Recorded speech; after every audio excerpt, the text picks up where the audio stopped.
डेहरा कब्रिस्तान हिंदुस्तान की सबसे हॉन्टेड जगह में से एक है। कहते हैं कोई भी रात के 11 बजे के बाद उस कब्रिस्तान के आगे से जा नहीं सकता। उसके अंदर से जाना तो दूर की बात है, कोई उस कब्रिस्तान के आगे से भी नहीं जा सकता।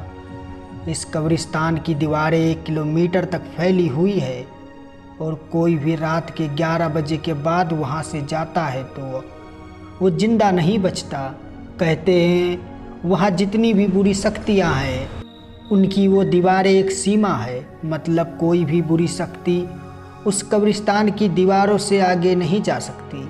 अगर कोई भी रात के 11 बजे के बाद वहाँ से जाता है तो उस बुरी शक्ति उसे उस कब्रिस्तान की सीमा तक ही बस में कर सकती है, ना तो उसे पहले ना तो उसके बाद। आज की जो यह कहानी है वो डेहरा कब्रिस्तान के पास के गांव में रहने वाले मुकेश जी के साथ घटित घटना है। अब यह कहानी मैं उन्हीं के शब्दों में जारी रखूँगा। मेरा नाम मुकेश है, मैं टांगा चलाने वाला हूँ। रविवार का दिन था, शाम के 7 बजे थे और मैं अपने घर पे था। तभी वहाँ राजू आया। राजू हमारे गांव का तो था नहीं, पर उसके कुछ खेत हमारे गांव में थे, जिसके कारण वो यहाँ से आते रहता था।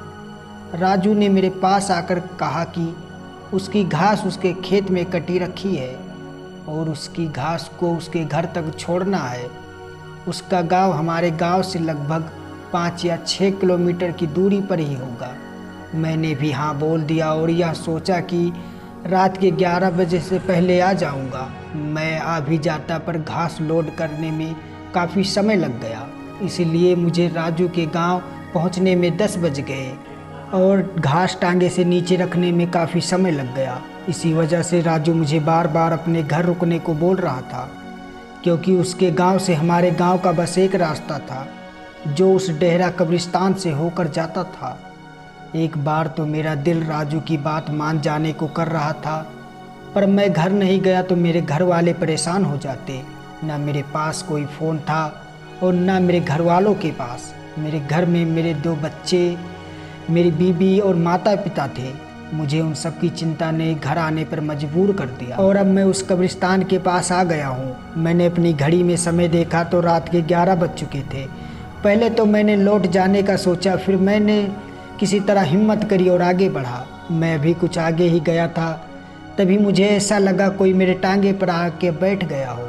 मैंने एकदम से पीछे मुड़कर देखा, पर वहाँ कोई नहीं था। पर मुझे अभी भी लग रहा था कि कोई मेरे पीछे बैठा हो। फिर जब मैं थोड़ा आगे बढ़ा तो मेरे टांगे में जैसे वजन बढ़ गया हो। मैं जैसे जैसे आगे बढ़ रहा था टांगे में वजन बढ़ते जा रहा था। अब पीछे इतना वजन हो गया कि मेरा टांगा आगे थोड़ा थोड़ा उठने लगा था और मेरा घोड़ा भी अब लंगड़ा लंगड़ा कर चल रहा था। मैं समझ गया कि वो इसमें आ गई है, मैं शायद बच नहीं पाऊंगा। फिर मुझे अपनी मम्मी की बात याद आई। उन्होंने मुझे बताया भूत आत्मा आग से थोड़ा डरते हैं। तभी मैंने अपनी जेब में रखी बीड़ी निकाली और पीने लगा। जैसे जैसे एक बीड़ी ख़त्म होती मैं दूसरी जला लेता।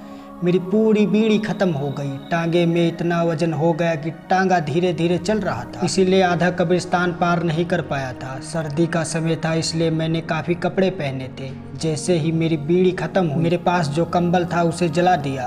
कंबल की आग ख़त्म होने के बाद मैंने स्वेटर को जला दिया। स्वेटर की आग ख़त्म होती तो उससे पहले मैंने कमीज़ निकाल कर जला दी। जान बचाने के लिए कुछ तो करना ही था, इसीलिए मैंने अपने शरीर में पहने सभी कपड़ों को जला दिया। ऊपर के सभी कपड़े ख़त्म होने के बाद मैंने पैजामे को उतार कर उसमें आग लगा दी। अब बस मेरा कच्छा ही बचा था।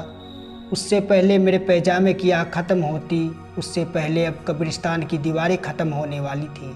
जैसे ही मैंने कब्रिस्तान पार करा तो देखा एक बड़ी ही भयानक सी औरत मेरी टांगे से नीचे उतरी और उसने कहा, आज तो तू बच गया, पर अगली बार आया तो नहीं बचेगा। इतना बोल कर वह वहीं खड़ी रही और मैं अपने घर की ओर चला आया। उस दिन से मैं कभी उस रास्ते से रात में नहीं जाता था। दोस्तों, यह कहानी एक सच्ची घटना पर आधारित है। यह कहानी आपको कैसी लगी हमें ज़रूर बताएं और थोड़ी सी अच्छी लगी हो तो कृपया करके मेरे चैनल को सब्सक्राइब कर लें। अपना कीमती समय देने के लिए धन्यवाद। आपका दिन शुभ हो।